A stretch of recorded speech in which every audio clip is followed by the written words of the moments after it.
ایک حدیث پاک میں آتا ہے جو شخص ایک مرتبہ سورۃ یاسین پڑھتا ہے اللہ تعالیٰ اسے 10 قرآن پاک پڑھنے کا ثواب عطا فرماتا ہے۔ ایک حدیث پاک میں آتا ہے جو شخص دشمن کے ڈر کی وجہ سے سورۃ یاسین پڑھتا ہے اس کا خوف جاتا رہتا ہے، اور کھانا کم ہونے کا ڈر ہو سورۃ یاسین پڑھو کھانا پورا ہو جائے گا۔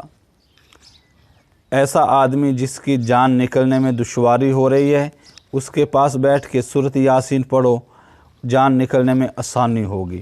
ایسی عورت جس کی بچہ پیدا ہونے میں دشواری پیش آ رہی ہے اس کے پاس بیٹھ کر سورۃ یاسین پڑھو، بچہ پیدا ہونے میں آسانی ہوگی۔ اور ایک مرتبہ سورۃ یاسین پڑھنے پہ 10 قرآن پاک پڑھنے کا ثواب ملتا ہے۔ ایک حدیث پاک میں آتا ہے ہر چیز کا کوئی نہ کوئی دل ہوتا ہے، اور قرآن پاک کا دل وہ سورۃ یاسین ہے۔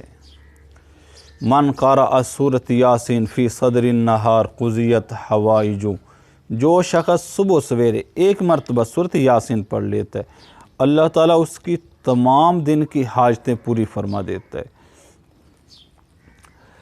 اور سورۃ واقعہ، جو شخص روزانہ شام کو سورۃ واقعہ پڑھتا ہے، جس گھر میں روزانہ رات کو سورۃ واقعہ پڑھی جاتی ہے اس میں کبھی فاقہ نہیں آ سکتا، کبھی فاقہ نہیں آ سکتا۔ ہم غربت سے، فاقے سے کتنا ڈرتے ہیں، ہمارے نبی صلی اللہ علیہ وسلم نے ہمیں جو نسخہ بتایا اس پر عمل کریں۔ حضرت عبداللہ ابن مسعود رضی اللہ عنہ بیمار تھے، حضرت عثمان رضی اللہ عنہ ان کی حال پوچھنے کے لیے تشریف لے گئے، ان کا آخری وقت تھا۔ حضرت عثمان رضی اللہ عنہ نے فرمایا کہ کیا حال ہے، کیا مسئلہ ہے؟ انہوں نے فرمایا کہ مجھے گناہوں کا مسئلہ ہے۔ حضرت عثمان رضی اللہ عنہ نے کہا میں آپ کے لیے ڈاکٹر کو بلاتا ہوں۔ فرمایا ڈاکٹر نے تو بیمار کیا ہے۔ انہوں نے فرمایا اچھا میں آپ کو کچھ پیسے دینا چاہتا ہوں۔ حضرت عثمان رضی اللہ عنہ نے فرمایا مجھے اس کی ضرورت نہیں، مجھے پیسوں کی ضرورت نہیں۔ انہوں نے کہا کہ آپ کے بعد آپ کی بیٹیوں کے کام آئیں گے۔ فرمایا مجھے اس کی بھی ضرورت نہیں ہے، میں نے اپنی ساری کی ساری بیٹیوں کو سورۃ واقعہ سکھائی ہوئی ہے، اور میری ساری بیٹیاں رات کو سورۃ واقعہ پڑھ کے سوتی ہیں۔ میرے نبی صلی اللہ علیہ وسلم کا ارشاد ہے کہ جس گھر میں سورۃ واقعہ پڑھی جاتی ہے اس میں کبھی فاقہ نہیں آ سکتا۔ لہذا حضرت عبداللہ ابن مسعود رضی اللہ عنہ نے صاف صاف انکار فرما دیا، صاف صاف انکار کر دیا۔ تو میرے بھائیوں اور دوستو، یہ ہے کامیابی کا راستہ، یہ ہے عزت کا راستہ۔ اس راستے پر چلیں، اعمال سے اللہ تعالیٰ سے لینا سیکھیں۔ ایک صحابی رضی اللہ عنہ گھر میں کچھ نہیں تھا کھانے پینے کو، تو کیا کیا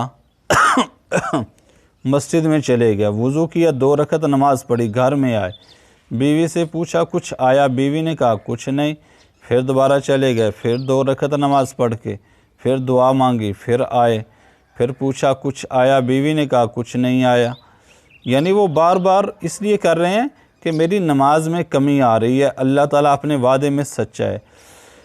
تو پھر دوبارہ چلے گئے، پھر 2 رکعت نماز پڑھی، پھر دعا کر کے پھر آئے، بیوی سے پوچھا کچھ آیا، اس نے کہا ہاں، گھر میں ایک پرانی چکی پڑی ہوئی تھی، چکی پرانے زمانے کی، اور اس میں سے اپنی آپ ہی آٹا نکل رہا ہے، اور بیوی نے سارے کے سارے برتن آٹے سے بھر لیے، سارے کے سارے برتن آٹے سے بھر لیے، اور ادھر جا کے تو جو تنور میں دیکھا تو وہاں پہ روٹیاں لگی ہوئی ہیں، روٹیاں بھی اتار لیں اور سارے کے سارے برتن بھی آٹے سے بھرے پڑے ہیں۔